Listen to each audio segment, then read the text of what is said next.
Okay, let's talk about AI.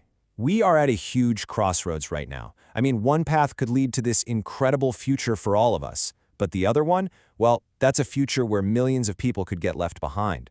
In this explainer, we're going to dig into a pretty stark warning about which path we might be heading down and what it really means for the future of work.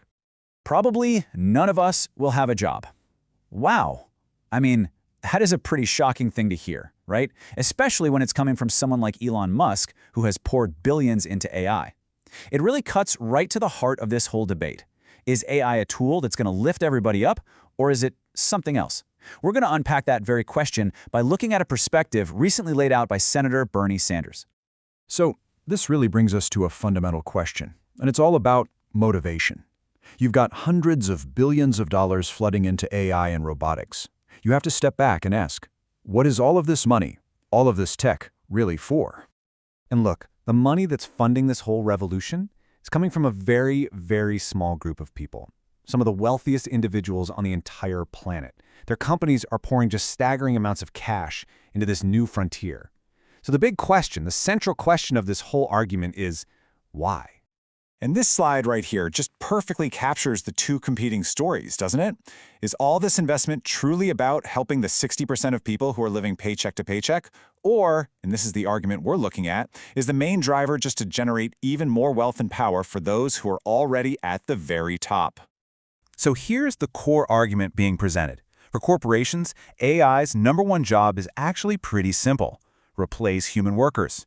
I mean, the math is kind of brutal. Fewer employees means lower labor costs, and that translates directly to higher profits for shareholders and owners.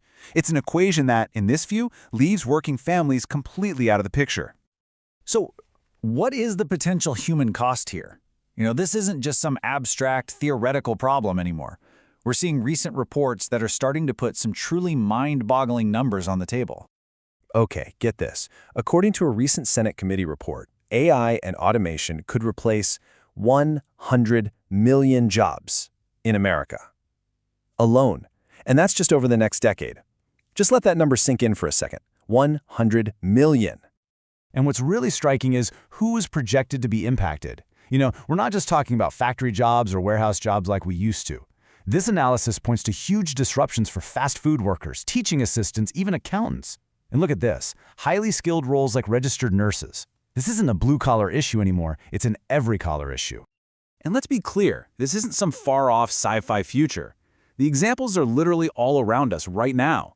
Amazon has over 1 million robots working alongside its employees while also laying off tens of thousands of them. Big companies like FedEx and Walmart, they're already testing driverless trucks out on our highways. The transition, it's already started.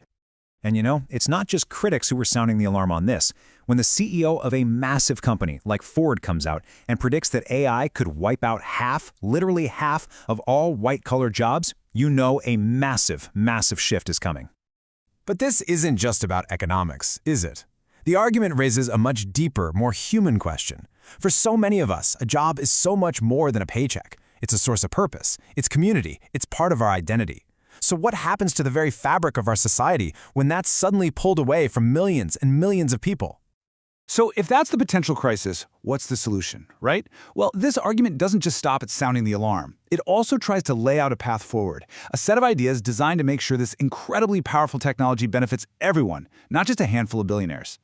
And this is the core idea behind all the proposed solutions. Technology should be a tool for human progress. The goal isn't to stop innovation, not at all, but to actually steer it, to guide it toward creating a society where people are healthier, where they have more free time, and can live more fulfilling lives. So a 5-point plan is put on the table. First up, a 32-hour work week with no loss in pay.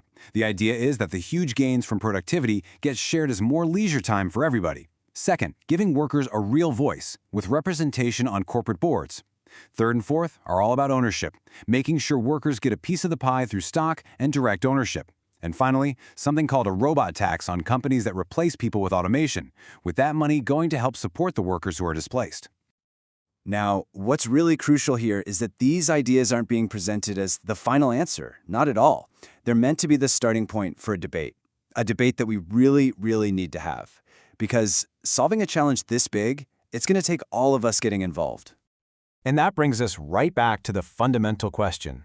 As we're designing this whole new world powered by AI, how do we make sure it's a world that actually works for all of us, not just for a select few? The technology is here. The choices we make about it right now are going to define the future. The debate is just getting started.